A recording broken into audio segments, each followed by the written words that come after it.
Imagina estar atrapado en un bosque helado, superado en número y armamento, enfrentándote al arma más temible del enemigo. Esta es la historia de cómo el ingenio venció a la fuerza bruta. Diciembre de 1944. Los bosques congelados de Bélgica. Una única tripulación de tanque estadounidense se enfrenta a lo impensable. El arma más temida de Alemania, el Tigre Real, que era el tanque más pesado y poderoso de la guerra, avanzando a través de la nieve. Los estadounidenses están en clara desventaja numérica, superados en potencia de fuego y conduciendo un tanque que sus propios generales casi cancelan. Lo que sucede después reescribiría las normas de la guerra blindada y demostraría que a veces los más débiles pueden dar el golpe más fuerte. Esta es la historia no contada de cómo la creatividad estadounidense superó la ingeniería alemana en su mejor momento. Corría el año 1942 y el ejército de los Estados Unidos enfrentaba una dura realidad. Los informes desde el norte de África mostraban una situación preocupante. Los tanques estadounidenses M4 Sherman, que eran los tanques medianos principales de América, estaban siendo destruidos sistemáticamente por las fuerzas de tanques alemanes Panzer.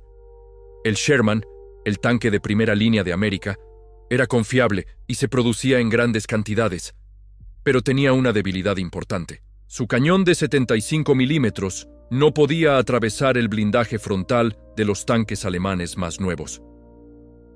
El 8 de noviembre de 1942 comenzó la Operación Antorcha, marcando la entrada de América en la campaña del norte de África. En pocas semanas, las tripulaciones de tanques descubrieron lo que las fuerzas británicas ya sabían. El Panzer IV alemán, equipado con cañones largos de 75 milímetros, podía destruir a los Sherman desde distancias donde los tanques estadounidenses no podían responder. Aún peor, los informes de inteligencia advertían de algo más preocupante. Alemania estaba desarrollando tanques súper pesados con blindaje tan grueso que ningún arma aliada podría detenerlos. El Departamento de Artillería del Ejército estadounidense, que era la división encargada del desarrollo de armas y vehículos militares, convocó reuniones urgentes a principios de 1943. El general Jacob Devers, comandante de las fuerzas terrestres del ejército, exigía una solución. Las tripulaciones de tanques estadounidenses eran valientes y defendían sus valores con determinación admirable, pero el coraje no podía superar las leyes de la física. Cuando un proyectil de 75 milímetros de un Sherman rebotaba en el blindaje alemán, significaba peligro para los 5 soldados estadounidenses dentro. El Departamento de Artillería sabía que necesitaban un cazacarros, un vehículo con potencia de fuego capaz de enfrentarse a cualquier blindaje alemán, pero había un intenso debate sobre la filosofía de diseño. Algunos generales querían un vehículo rápido y ligero que pudiera atacar por sorpresa y retirarse. Otros exigían blindaje pesado para el combate directo. La doctrina militar estadounidense enfatizaba la movilidad y la producción en masa sobre la superioridad de vehículos individuales, una filosofía que les había funcionado bien, pero que ahora estaba siendo cuestionada por la ingeniería alemana. En enero de 1943, el Departamento de Artillería publicó las especificaciones para un nuevo cazacarros pesado. Necesitaba montar un cañón lo suficientemente potente como para perforar 200 milímetros de blindaje a 1000 yardas, aproximadamente 900 metros, que era la protección proyectada de los rumoreados tanques superpesados de Alemania. El vehículo tenía que ser lo suficientemente móvil para mantener el ritmo con la infantería que avanzaba, y críticamente, necesitaba poder producirse en las fábricas estadounidenses sin interrumpir la producción existente de Sherman. Múltiples diseños compitieron por la aprobación. La división de tanques Fisher propuso un cañón de asalto fuertemente blindado. Ford, la famosa compañía de automóviles reconvertida para la producción militar, sugirió un diseño masivo sin torreta, pero una propuesta destacó por su audacia. El Arsenal de Detroit, liderado por el ingeniero Henry J. Hatch, propuso montar un cañón naval en un chasis de tanque. No cualquier cañón naval, sino un cañón antiaéreo modificado de 90 milímetros. un arma diseñada para destruir bombarderos a 9.000 metros de altura. La idea parecía descabellada para muchos oficiales. El general Leslie McNair, arquitecto de la doctrina estadounidense de cazacarros, inicialmente se opuso al concepto. Creía que los cazacarros debían ser ligeramente blindados y rápidos, intercambiando protección por potencia de fuego y velocidad. Un vehículo que montara un cañón masivo de 90 milímetros sería pesado, costoso y contrario a la doctrina establecida. La oposición de McNair casi mata el proyecto antes de que comenzara, pero los eventos en Europa forzaron una reconsideración. El 5 de julio de 1943, Alemania lanzó la Operación Ciudadela en Kursk, una ciudad en Rusia, desplegando sus nuevos tanques pesados en masa. Los informes de inteligencia describían monstruos mecánicos, el Panther con blindaje inclinado, el Tiger con un cañón de 88 milímetros, y rumores de diseños aún más grandes. Los informes preocupaban a los comandantes aliados. Si Alemania podía desplegar docenas o cientos de estos vehículos, la invasión de Europa podría fracasar antes de comenzar. La presión aumentó durante el verano de 1943. Las fuerzas estadounidenses necesitaban una respuesta al blindaje pesado alemán y lo necesitaban rápidamente. La pregunta ya no era si construir un cazacarros pesado. La pregunta era, ¿qué diseño protegería mejor a los soldados estadounidenses en la próxima invasión de Europa? Esta historia nos recuerda que, aunque ambos bandos demostraron una valentía extraordinaria defendiendo sus naciones, la verdadera victoria siempre debería ser encontrar el camino hacia la paz y el entendimiento mutuo.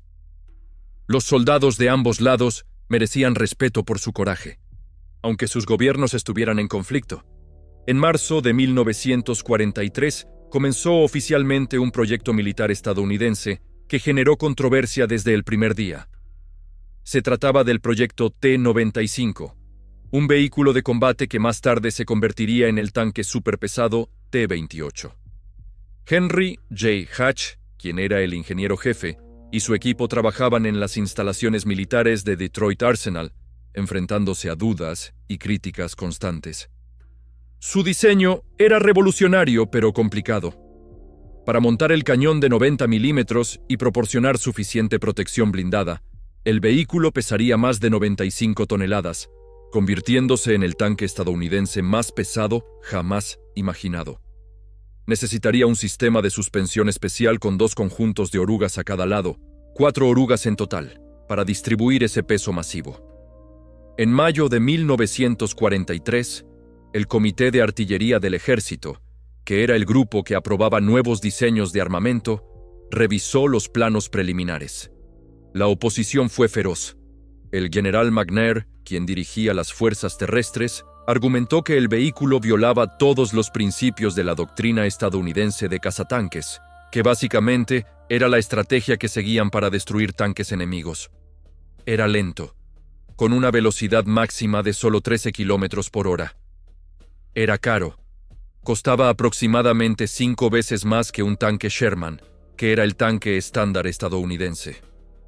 Pero lo peor era que no podía cruzar la mayoría de los puentes europeos, limitando gravemente su movilidad estratégica. El coronel Willis D. Kittenberger, quien comandaba la Junta de Fuerzas Blindadas en Fort Knox, una importante base militar de Kentucky, emitió un informe muy crítico en junio de 1943.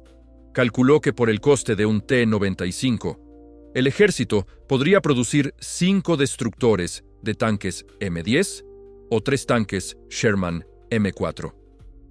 En una guerra donde la capacidad industrial determinaba la victoria, esto parecía un intercambio imposible de justificar. Kittenberger recomendó terminar el proyecto inmediatamente, pero el T-95 tenía un defensor poderoso. El general George S. Patton, aunque se centraba principalmente en operaciones ofensivas, entendía el impacto psicológico del blindaje pesado. En julio de 1943, después de revisar informes de inteligencia desde Sicilia, una isla italiana, Patton envió un telegrama al Departamento de Guerra. Describió cómo había visto tanques Tiger alemanes, que eran los tanques pesados de Alemania, destruir posiciones estadounidenses con total impunidad y el efecto devastador en la moral de la infantería. Patton argumentó que Estados Unidos necesitaba un arma capaz de enfrentarse de igual a igual con el blindaje alemán más pesado, incluso si se producía en cantidades limitadas. Este general respetaba profundamente el coraje de los soldados alemanes y comprendía que, para proteger a sus propios hombres, necesitaban mejores herramientas, no más odio. El debate se intensificó durante el verano y otoño de 1943. Los ingenieros propusieron modificaciones para abordar las críticas. Diseñaron un sistema donde las orugas exteriores podían retirarse para el transporte, reduciendo el ancho de 4,50 metros a 3,15 metros, permitiendo el transporte ferroviario y el cruce limitado de puentes. El blindaje fue rediseñado usando combinaciones de placas fundidas y laminadas, mejorando la protección mientras controlaban el peso. El montaje del cañón fue refinado para proporcionar mejor precisión y tiempos de recarga más rápidos. En noviembre de 1943, los informes de inteligencia confirmaron que Alemania estaba desarrollando el Jagdtiger, que era un destructor de tanques súper pesado que montaba un cañón de 128 milímetros. El Departamento de Guerra reconsideró el proyecto T-95. Si Alemania podía desplegar tales monstruos, Estados Unidos necesitaba un contraataque. El 29 de noviembre de 1943, el Departamento de Artillería autorizó la construcción de 5 vehículos piloto, pero la autorización vino con severas restricciones. El T-95 se clasificaría como vehículo experimental, no como modelo de producción. No habría producción masiva hasta que los pilotos demostraran su valía en pruebas de combate. Más críticamente, el proyecto recibió baja prioridad para la asignación de acero y capacidad de fabricación. La producción del Sherman no podía interrumpirse, incluso para un diseño potencialmente ganador de guerras. El equipo de Detroit Arsenal comenzó la construcción en diciembre de 1943, pero el progreso fue agonizantemente lento. Los componentes críticos se retrasaron por programas de mayor prioridad. Las orugas especializadas requerían nuevos procesos de fabricación. Los cañones de 90 milímetros necesitaban modificación para adaptarse al montaje del tanque. Los ingenieros trabajaron durante el invierno sabiendo que soldados estaban muriendo en Europa mientras ellos luchaban con planos y metalurgia. Para marzo de 1944, cuando se acercaba la invasión aliada de Europa, el primer piloto T-95 aún estaba a meses de completarse. El diseño rechazado permanecía atascado en las fábricas estadounidenses, mientras los tanques pesados alemanes dominaban los campos de batalla europeos. Mientras los ingenieros estadounidenses luchaban con su diseño rechazado, Alemania desató su arma más poderosa. El Panzerkampfwagen Tiger Ausführung B, conocido por los aliados como el King Tiger o Tiger II, representaba la cúspide del diseño de tanques alemanes y la pesadilla de cada tripulación de tanques aliada. Este tanque, literalmente llamado Tigre Rey, era el más temido del campo de batalla. El desarrollo del King Tiger comenzó en enero de 1943, cuando Hitler exigió personalmente un tanque súper pesado que dominaría cualquier campo de batalla. El ingeniero alemán, Dr. Ferdinand Porsche, compitió con Henschel por el contrato. Después de extensas pruebas en los campos de pruebas de Kummersdorf, el diseño de Henschel fue seleccionado en octubre de 1943 y la producción comenzó en enero de 1944 en la planta de Henschel en Kassel, una ciudad alemana. Las especificaciones eran asombrosas. El King Tiger pesaba 69,8 toneladas, casi el doble del peso de un Sherman. Su blindaje frontal medía 150 milímetros de espesor e inclinado en ángulos óptimos, haciéndolo efectivamente impermeable a cualquier cañón de tanque aliado en rangos de combate normales. El blindaje lateral medía 80 milímetros, más grueso que la protección frontal de la mayoría de los tanques aliados. Este blindaje masivo significaba que los King Tigers podían avanzar a través de terreno abierto, mientras los tanques aliados Intentaban desesperadamente encontrar puntos débiles, pero el blindaje era solo la mitad de la historia. El King Tiger montaba el temible cañón de 88 milímetros QBK 43 L71, un arma de poder devastador. Este cañón de cañón largo podía penetrar 165 milímetros de blindaje a 1000 metros usando munición estándar, e incluso más usando rondas especiales con núcleo de tungsteno. En términos prácticos, un King Tiger podía destruir cualquier tanque aliado a distancias que superaban los 2000 metros mientras permanecía invulnerable al fuego de retorno.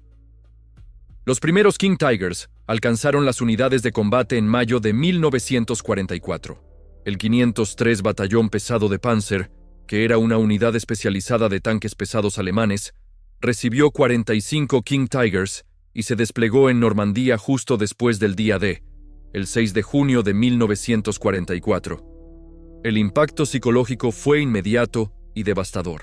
Las tripulaciones de tanques británicos y estadounidenses informaron del horror de ver sus proyectiles rebotar inofensivamente contra el blindaje del King Tiger, mientras los vehículos alemanes destruían sistemáticamente las posiciones aliadas. El 13 de junio de 1944, cerca de Villers-Bocage, un solo King Tiger del 101 Batallón Pesado SS Panzer enfrentó a fuerzas británicas. Durante 3 horas de combate, este único tanque destruyó 11 tanques británicos y numerosos vehículos de apoyo antes de retirarse sin daños significativos. El enfrentamiento aterrorizó a los comandantes aliados. Si un King Tiger podía hacer esto, ¿qué sucedería cuando Alemania desplegara cientos? La propaganda alemana maximizó el impacto del King Tiger. Los noticieros mostraban los tanques masivos aplastando obstáculos y destruyendo objetivos a distancias imposibles. Hitler visitó personalmente unidades de King Tiger, posando para fotografías con estos símbolos de la supremacía técnica alemana. Para los soldados alemanes que retrocedían en todos los frentes, el King Tiger representaba la esperanza de que las armas maravillosas aún pudieran lograr la victoria. Para agosto de 1944, aproximadamente 120 King Tigers estaban en servicio tanto en los frentes oriental como occidental.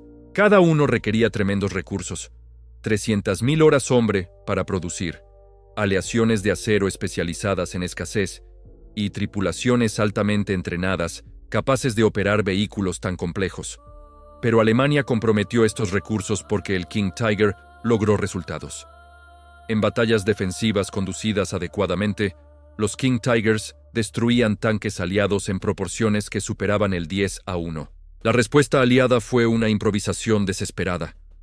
Las tripulaciones de tanques aprendieron a apuntar a las orugas y cañones, esperando desactivar en lugar de destruir los King Tigers. Se solicitó artillería sobre las posiciones de King Tiger, intentando lograr impactos afortunados en el blindaje superior más delgado. Más efectivamente, los cazabombarderos aliados cazaban King Tigers durante el movimiento, cuando eran vulnerables y estaban separados del apoyo. Estos pilotos aliados admiraban secretamente la ingeniería alemana, aunque sabían que debían detenerla para salvar vidas propias. Pero para el otoño de 1944, cuando los aliados se acercaban a las fronteras de Alemania, el King Tiger seguía siendo el arma más temida en el campo de batalla. Ningún tanque aliado podía luchar contra él en igualdad de condiciones. Algo tenía que cambiar, o las batallas finales por Europa costarían miles de vidas estadounidenses. Durante el verano de 1944, mientras las fuerzas aliadas luchaban a través de los setos de Normandía, los ingenieros estadounidenses trabajaban desesperadamente para completar el programa T-95. Lo que comenzó como un diseño rechazado se había convertido en la esperanza de Estados Unidos para contrarrestar el blindaje superpesado alemán. Pero el tiempo se estaba agotando. El primer vehículo piloto T-95 finalmente se completó en junio de 1944, el mismo mes del día D. Inmediatamente fue al Aberdeen Proving Ground en Maryland, que era un campo de pruebas militar importante, para pruebas iniciales. Los resultados de las pruebas fueron mixtos. El cañón de 90 milímetros funcionó espectacularmente, entregando la penetración de blindaje prometida. El sistema de 4 orugas distribuyó el peso, efectivamente, pero problemas mecánicos plagaron el prototipo. La transmisión se sobrecalentaba durante operaciones sostenidas. Las orugas se soltaban frecuentemente, requiriendo horas de trabajo de reparación. La suspensión compleja sufría fracturas por estrés. El teniente coronel John K. Christmas, jefe del programa de pruebas, presentó su informe en julio de 1944. Señaló que mientras el T-95 poseía potencia de fuego inigualable, su confiabilidad era inaceptable para operaciones de combate. El vehículo necesitaba un rediseño extenso antes de poder servir efectivamente. Este informe casi terminó el programa, con las fuerzas aliadas en tierra en Francia y avanzando. Algunos oficiales argumentaron que la guerra podría terminar antes de que el T-95 pudiera desplegarse, haciendo que todo el proyecto fuera un desperdicio. Pero la inteligencia desde Europa cambió todo. En agosto de 1944, la batalla de la Bolsa de Falaise demostró las capacidades del King Tiger en guerra defensiva. Pequeños números de King Tigers, luchando desde posiciones preparadas, infligieron bajas devastadoras al blindaje aliado. Los informes llegaron a Washington, describiendo tanques aliados ardiendo por docenas, destruidos por un enemigo que ni siquiera podían dañar a cambio. El general Dwight Eisenhower, comandante supremo aliado y líder de todas las fuerzas aliadas en Europa, intervino personalmente. En un mensaje clasificado fechado el 18 de agosto de 1944, Eisenhower solicitó que el programa T-95 recibiera la máxima prioridad para su finalización. Declaró que sin un vehículo capaz de derrotar al blindaje superpesado alemán, el asalto final a Alemania podría costar decenas de miles de vidas estadounidenses. El apoyo de Eisenhower revitalizó el proyecto. Los ingenieros trabajaron las 24 horas durante el otoño de 1944. Rediseñaron la transmisión usando componentes probados en el programa de tanques pesados M-26 Pershing, que corría en paralelo al T-95. Modificaron el sistema de orugas, mejorando la confiabilidad. Más importante aún, actualizaron la munición del cañón de 90 milímetros, desarrollando rondas especiales perforantes de blindaje con núcleos de tungsteno que podían penetrar espesores aún mayores de blindaje. Un segundo vehículo piloto, incorporando estas mejoras, se completó en octubre de 1944. Las pruebas de Aberdeen se reanudaron en noviembre. Esta vez los resultados fueron mucho más prometedores. El T-95 alcanzó su velocidad de diseño de 13 km por hora consistentemente.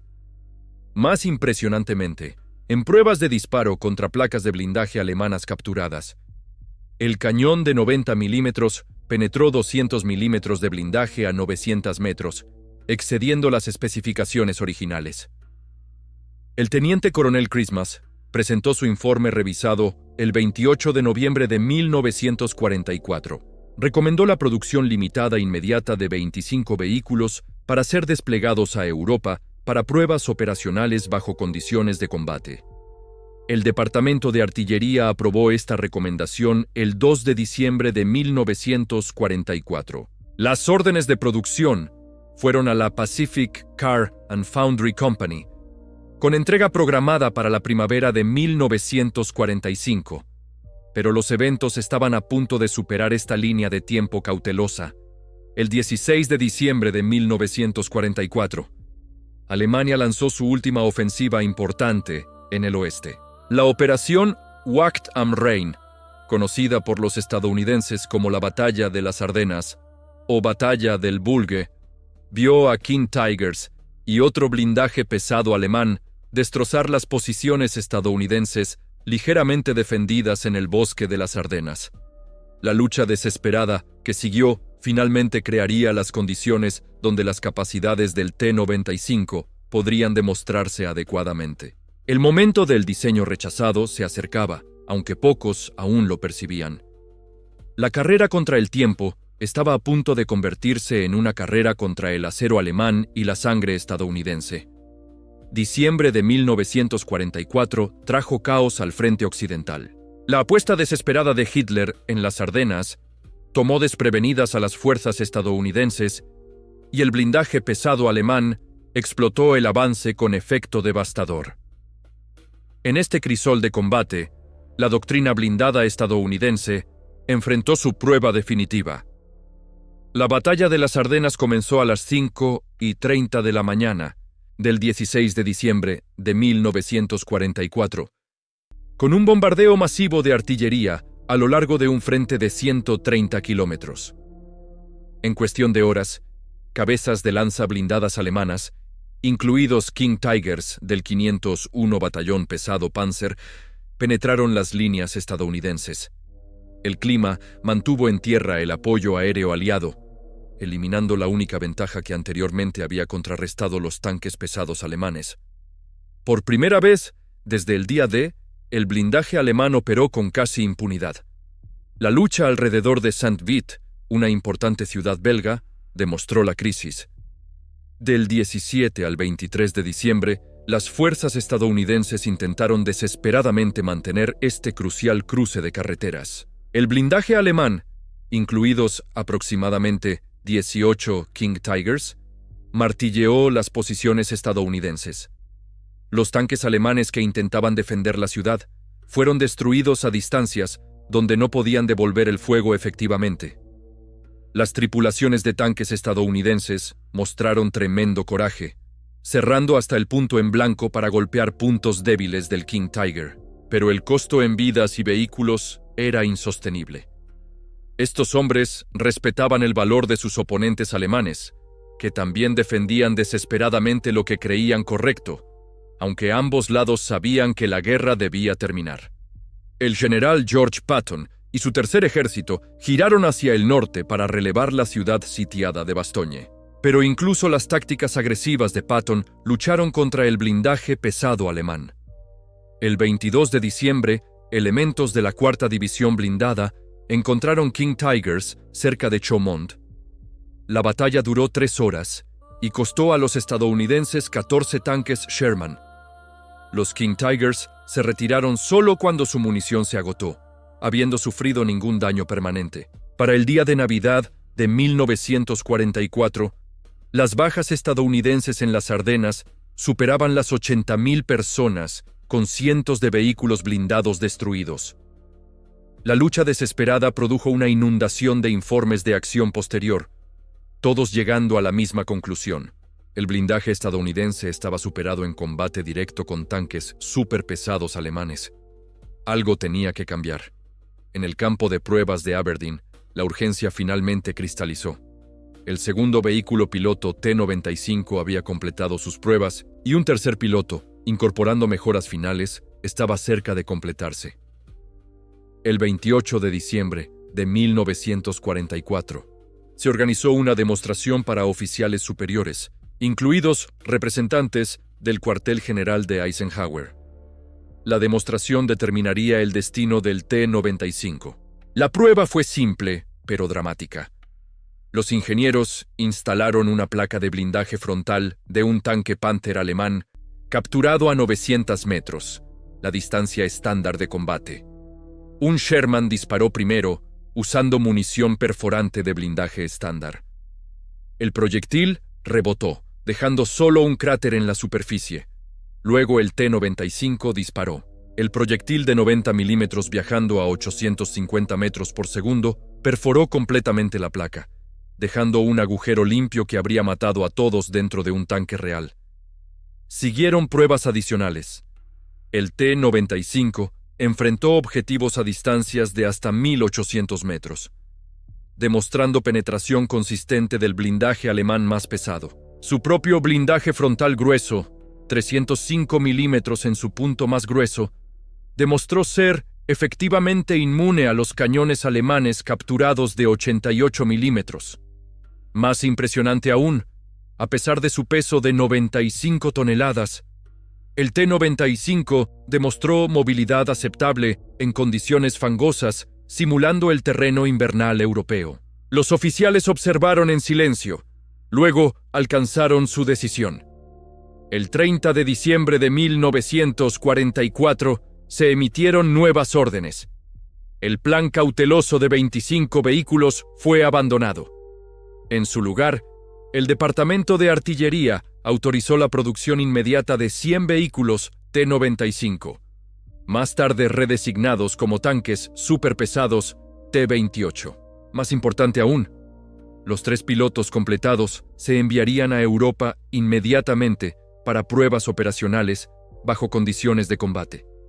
El diseño rechazado se había probado a sí mismo en los campos de pruebas estadounidenses. Ahora enfrentaría la prueba definitiva: combate contra los King Tigers en los bosques helados y ciudades destrozadas de Europa. Enero de 1945 marcó un punto de inflexión para el blindaje estadounidense en Europa. Cuando la amarga lucha invernal continuaba en Bélgica y Alemania, los primeros tanques superpesados T-28 se prepararon para el despliegue al teatro de operaciones europeo. La logística de mover estos gigantes resultaría casi tan desafiante como construirlos.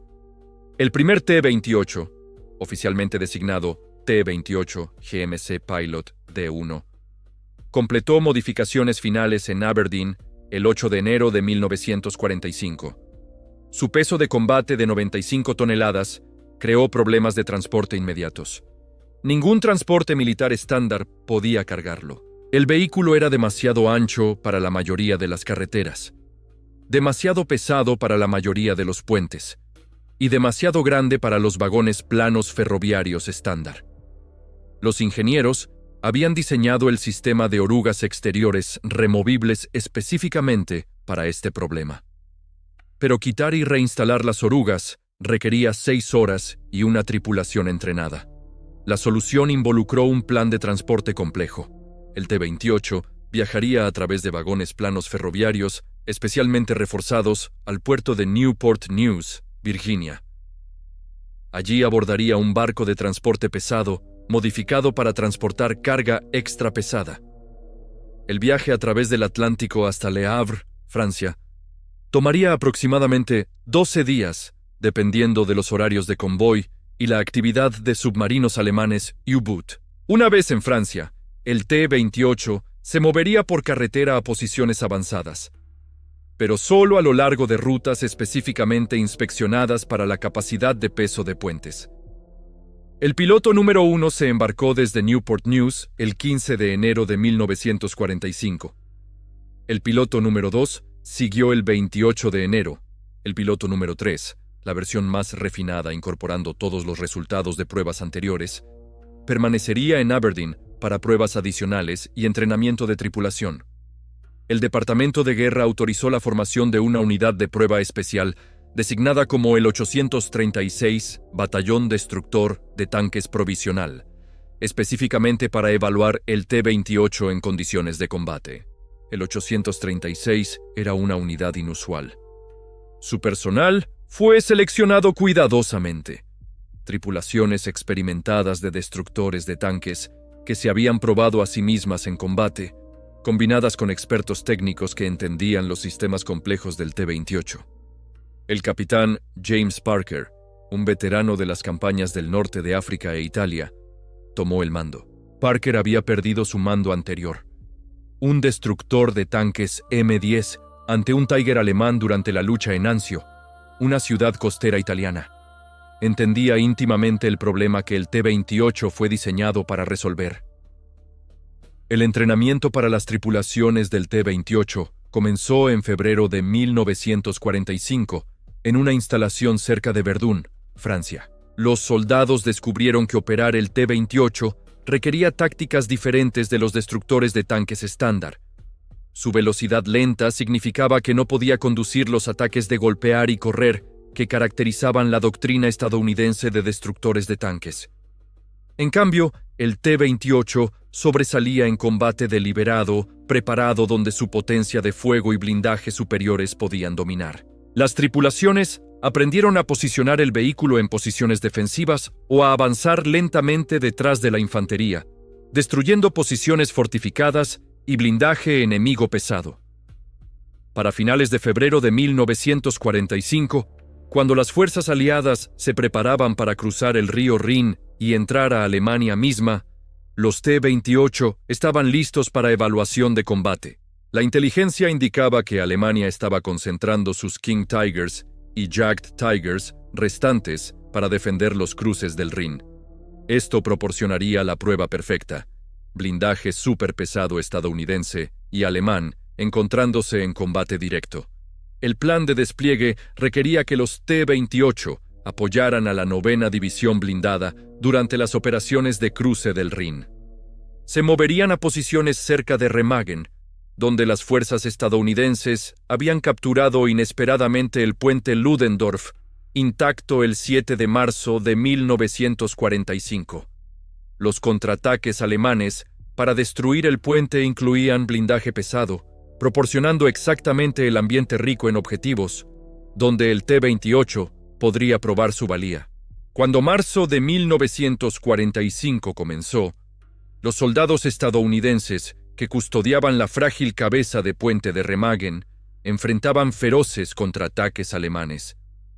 Desconocido para la mayoría, el destructor de tanques estadounidense definitivo se estaba moviendo en posición, listo para enfrentar el mejor blindaje de Alemania en las batallas finales de la guerra. 12 de marzo de 1945. El puente Ludendorff, en Remagen, había estado en manos estadounidenses durante 5 días, y el alto mando alemán estaba desesperado por eliminar la cabeza de puente. La inteligencia indicaba que un contraataque importante era inminente, incluido blindaje pesado del 506 Batallón Pesado Panzer, equipado con King Tigers. Este sería el bautismo de fuego del T-28. El capitán Parker posicionó sus 2 T-28 cuidadosamente. El terreno alrededor de Remagen consistía en colinas ondulantes, con bosques dispersos, intersectados por caminos estrechos, típicos de la región alemana de Renania. Parker colocó el T-28 piloto número 1, con nombre en clave Junke, en terreno elevado con vista al camino de acceso principal desde Coblenza. El piloto número 2, Martillo, tomó una posición cubriendo los accesos del norte. Ambas posiciones ofrecían campos de tiro claros que se extendían más allá de 1.800 metros, permitiendo que los T-28 usaran su ventaja de alcance. El ataque alemán comenzó al amanecer. La infantería apoyada por tanques Panzer IV exploró posiciones estadounidenses, buscando puntos débiles. Las fuerzas estadounidenses respondieron con fuego de artillería y mortero, devolviendo a los alemanes. Pero esta fue solo la fase preliminar. Alrededor de las 10:30 de la mañana, los observadores informaron del distintivo sonido de motor de blindaje pesado acercándose desde el noreste. Los King Tigers estaban llegando. El sargento Michael Chen comandaba Junke. Un veterano de las Ardenas, Chen había observado impotentemente cómo los tanques pesados alemanes destruyeron su destructor de tanques M-10 anterior cerca de Bastogne. Ahora, mirando a través del periscopio de Junke, detectó movimiento a 1.600 metros. 3 King Tigers avanzando en formación de línea, usando el terreno para cobertura. El artillero de Chen, el cabo James Rodríguez, ya tenía el cañón principal entrenado en la trayectoria proyectada del vehículo líder. A 1.400 metros, el primer King Tiger atravesó una línea de cresta, exponiendo su blindaje frontal. Rodríguez disparó. El cañón de 90 milímetros rugió, el vehículo tambaleándose a pesar de su peso masivo. A la distancia, la ronda perforante de blindaje con núcleo de tungsteno golpeó la placa frontal del King Tiger. A diferencia de los cientos de disparos aliados anteriores que habían rebotado contra el blindaje del King Tiger, este perforó. El tanque alemán se detuvo, humo saliendo de sus escotillas. Los otros 2 King Tigers inmediatamente buscaron cobertura. Sus comandantes, reconociendo que enfrentaban una amenaza inusual. Uno intentó flanquear por la izquierda, usando un edificio destruido para ocultación. Chen giró el casco de Junke, las 4 orugas proporcionando excelente capacidad de pivote. A 1.300 metros, Rodríguez disparó nuevamente. Otro impacto, otra penetración. El segundo King Tiger ardió. El comandante del tercer King Tiger fue más cauteloso. Retrocedió a una depresión, presentando solo su torreta y devolvió el fuego. El cañón alemán de 88 milímetros fue devastadoramente preciso. El proyectil golpeó el blindaje frontal de Junkers con tremenda fuerza. Dentro, la tripulación se preparó para la muerte. Pero el blindaje masivo del T-28 resistió. El proyectil creó un gran cráter en la fundición, pero no penetró. La tripulación de Chen estaba sacudida pero viva. El duelo continuó durante 20 minutos. El King Tiger disparó 6 veces más, cada disparo golpeando yunque, pero fallando en penetrar. Rodríguez disparó 4 veces, un disparo errando, 3 golpeando, pero fallando en penetrar el blindaje angular de la torreta del King Tiger desde un ángulo descendente. Finalmente, la artillería estadounidense rodeó la posición alemana. El King Tiger se retiró, arrastrando humo por daño en el motor causado por impactos cercanos. La acción en Remagen duró menos de 1 hora en total, pero su impacto fue enorme. Por primera vez, un vehículo blindado estadounidense había enfrentado King Tigers en combate directo y ganado decisivamente. 2 King Tigers destruidos, uno dañado y retirado contra 0 pérdidas estadounidenses. Los informes de acción posterior se extendieron rápidamente a través del mando aliado. El T-28 no era solo un éxito teórico, funcionaba. En esos momentos, tanto estadounidenses como alemanes reconocieron el valor y la determinación del otro, sabiendo que ambos bandos luchaban con honor por lo que creían correcto. El enfrentamiento en Remagen envió ondas de choque a través de las estructuras de mando estadounidense y alemana. Dentro de 48 horas de la batalla, la inteligencia aliada interceptó comunicaciones de radio alemanas discutiendo el nuevo tanque superpesado estadounidense. Los comandantes alemanes que habían confiado en la invencibilidad del King Tiger, de repente enfrentaron un vehículo que podía penetrar su blindaje más fuerte desde distancias que superaban su capacidad de devolver fuego efectivo. El general Omar Bradley, comandando el 12º Grupo de Ejércitos, visitó la posición de Remagen el 14 de marzo de 1945. Inspeccionó personalmente Junkers, examinando los múltiples cráteres de impacto en su blindaje frontal, donde proyectiles de King Tiger habían golpeado sin penetrar. Bradley inmediatamente ordenó que ambos T-28 recibieran apoyo mecánico prioritario y que sus tripulaciones fueran condecoradas. Más importante aún, autorizó el despliegue de T-28 adicionales tan pronto como estuvieran disponibles. Pero la significación fue más allá de un enfrentamiento exitoso. El impacto psicológico en las fuerzas alemanas fue sustancial. Desde la introducción del King Tiger en 1944, las tripulaciones de tanques pesados alemanes habían operado con confianza de que ningún tanque aliado podía amenazarlos frontalmente. Esa confianza se evaporó en Remagen. Los informes de inteligencia indicaron que los comandantes de tanques alemanes ahora evitaban enfrentamientos directos con tanques superpesados estadounidenses sospechosos, cambiando fundamentalmente su enfoque táctico. La respuesta estadounidense fue igualmente dramática. A través de finales de marzo de 1945, cuando las fuerzas aliadas empujaban más profundo en Alemania, los 2 T-28 en Remagen se volvieron legendarios. Los soldados los llamaban Matareyes o la pesadilla de Hitler. Más prácticamente, los comandantes solicitaron apoyo del T-28 para cualquier operación donde pudiera aparecer blindaje pesado alemán. Los vehículos operaron casi continuamente a través de las últimas semanas de marzo, enfrentando varios blindajes alemanes con notable éxito. El 24 de marzo de 1945, durante la operación Varsity, el cruce aliado del Rin al norte del Ruhr, Martillo enfrentó un Jagd Tiger alemán cerca de Wesel. El Jagd Tiger, montando un cañón de 128 milímetros, era teóricamente incluso más poderoso que el King Tiger. El duelo duró más de 1 hora. El cañón de 128 milímetros del Jagd Tiger anotó 3 impactos en el blindaje frontal de Martillo. Cada impacto espectacular, pero no penetrante. El cañón de 90 milímetros de Martillo anotó 2 impactos a 1550 metros, ambos penetrando la superestructura del Jagd Tiger.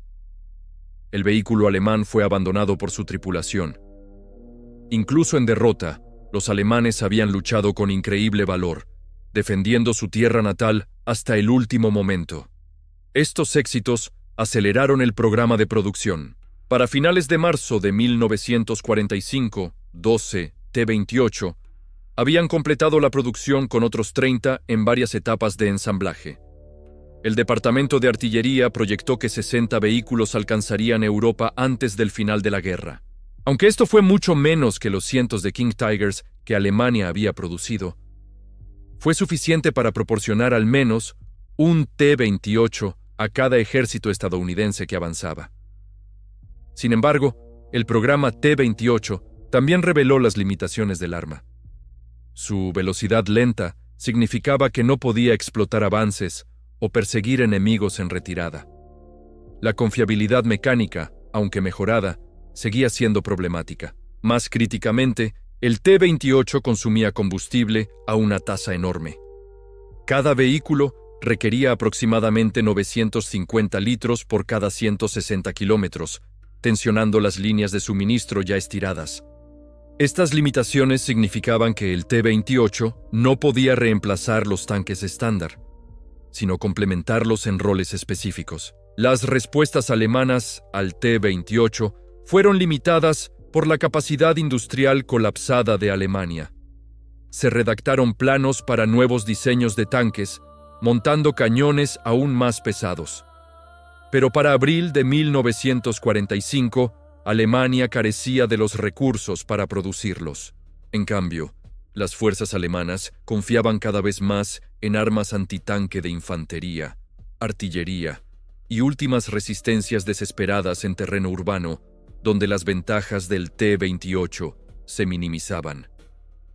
Cuando abril de 1945 comenzó con las fuerzas aliadas acercándose al río Elba y las fuerzas soviéticas rodeando Berlín, el T-28 había alterado fundamentalmente el balance del combate blindado. El diseño rechazado se había probado a sí mismo como el contraataque definitivo al blindaje superpesado de Alemania. Abril de 1945 trajo el colapso final de la Alemania nazi, y con él los últimos despliegues desesperados del blindaje superpesado alemán. Los T-28, ahora numerando 8 en el teatro europeo, participaron en algunos de los últimos enfrentamientos blindados de la guerra. Estas batallas cimentarían la reputación del vehículo mientras demostraban la brutal realidad de la evolución final de la guerra moderna. El 11 de abril de 1945, elementos de la Segunda División Blindada estadounidense se acercaron a la ciudad de Halberstadt, aproximadamente 113 kilómetros al oeste de Berlín. Las fuerzas alemanas habían fortificado la ciudad con una combinación de infantería, artillería y críticamente 4 King Tigers de los restos del 503 Batallón Pesado Panzer. Estos estaban entre los últimos King Tigers operacionales en el frente occidental. La inteligencia indicó que los comandantes alemanes pretendían hacer de Halberstadt una fortaleza que costaría caro a los estadounidenses. 3 T-28, incluido el veterano Junke comandado por el sargento Chen, apoyaron el asalto en Halberstadt. El terreno urbano negó muchas de las ventajas del T-28. Calles demasiado estrechas para maniobras fáciles, edificios proporcionando cobertura para equipos antitanque alemanes y rangos de enfrentamiento cortos, todos favorecían a los defensores. Sin embargo, el asalto procedió porque los comandantes estadounidenses creían que el blindaje del T-28 protegería las fuerzas de asalto durante la lucha de cuarteles cercanos. La batalla comenzó al amanecer el 12 de abril, cuando la infantería estadounidense avanzó detrás de los T-28. Las fuerzas alemanas abrieron fuego. Los King Tigers, posicionados en posiciones preparadas entre las ruinas de la ciudad, enfrentaron a rangos bajo 450 metros. A tales distancias cercanas, incluso el blindaje masivo del T-28 se volvía vulnerable al poderoso cañón del King Tiger. Un T-28 con nombre en clave. Patriota recibió un impacto directo en su sistema de orugas, inmovilizándolo. La tripulación evacuó a salvo, pero el vehículo estaba atascado. Yunque de Chen empujó hacia adelante, usando pilas de escombros para cobertura. A 360 metros, Rodríguez detectó el cañón de un King Tiger sobresaliendo de un edificio colapsado. Disparó la ronda con núcleo de tungsteno perforando los restos del edificio y golpeando el anillo de la torreta del King Tiger, la unión entre la torreta y el casco. La torreta del tanque alemán se atascó, haciéndolo incapaz de disparar. La tripulación evacuó. La batalla urbana duró 3 días. Para el 14 de abril, las fuerzas estadounidenses controlaban Halberstadt, pero el costo había sido significativo. Los 3 T-28 sufrieron daños, aunque solo Patriota quedó completamente deshabilitado. 2 King Tigers fueron destruidos. Uno capturado intacto pero inmovilizado, y uno se retiró exitosamente.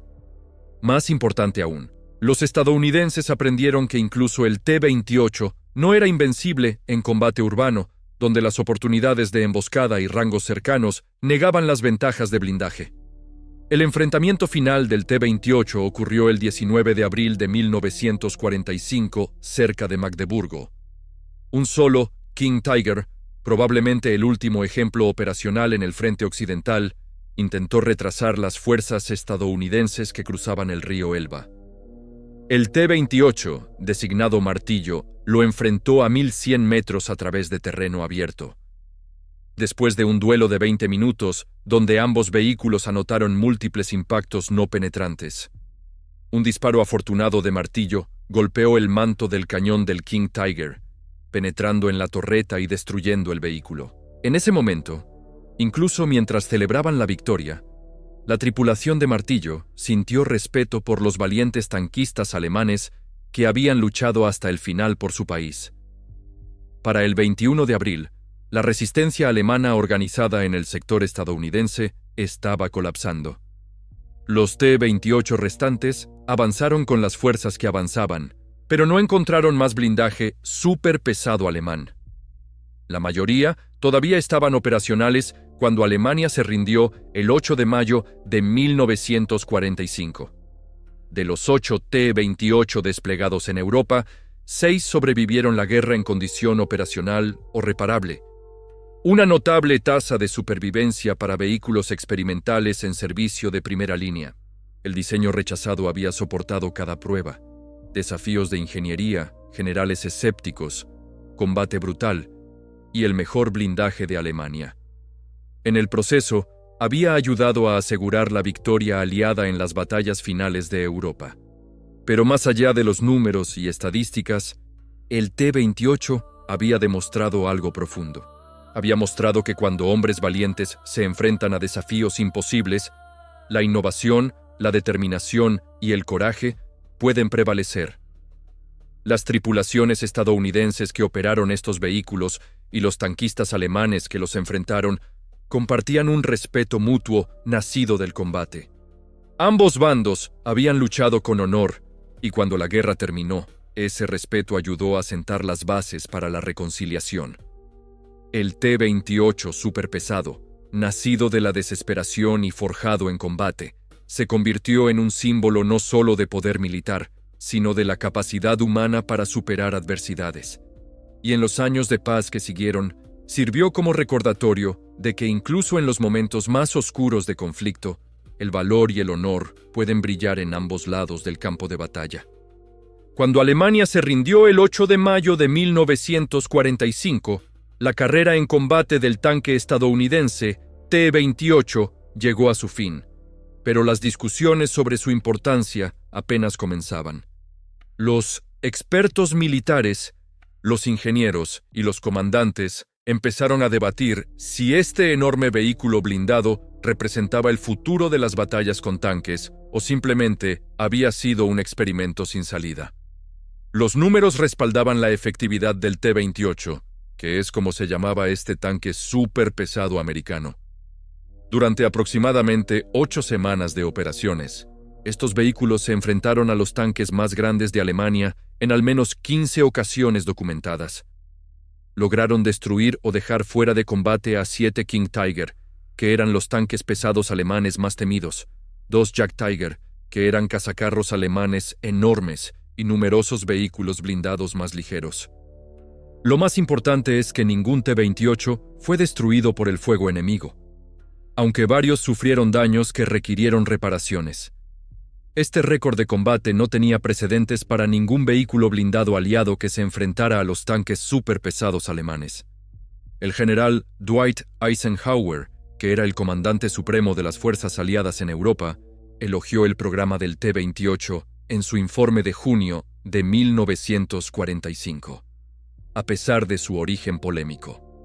Destacó que el vehículo proporcionó a las fuerzas estadounidenses una ventaja psicológica durante los últimos meses de la guerra, demostrando que la industria americana podía igualar la ingeniería alemana cuando era necesario. Eisenhower recomendó continuar el desarrollo de blindados superpesados para posibles conflictos futuros.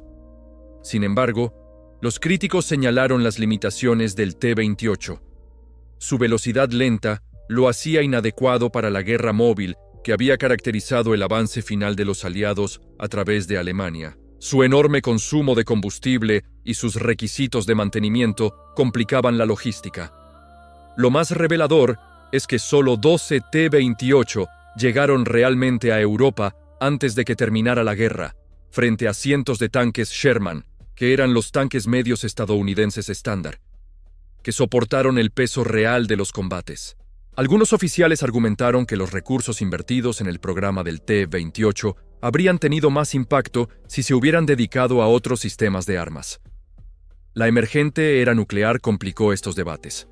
A finales de 1945, cuando el mundo asimilaba la realidad de las armas atómicas, muchos estrategas cuestionaron si los tanques fuertemente blindados tenían algún futuro. Las armas nucleares podían destruir cualquier blindaje independientemente de su grosor. Este cambio filosófico contribuyó a la cancelación del programa de producción del T-28 en octubre de 1945. El ejército conservó los T-28 supervivientes para pruebas y evaluación. Durante 1946 y 1947, los ingenieros en el campo de pruebas de Aberdeen, que era una instalación militar estadounidense donde se probaban vehículos, realizaron extensos ensayos examinando cada aspecto del diseño del vehículo. Estos estudios influyeron en el desarrollo de tanques pesados estadounidenses de posguerra, particularmente el tanque pesado M103, que entró en servicio en 1957.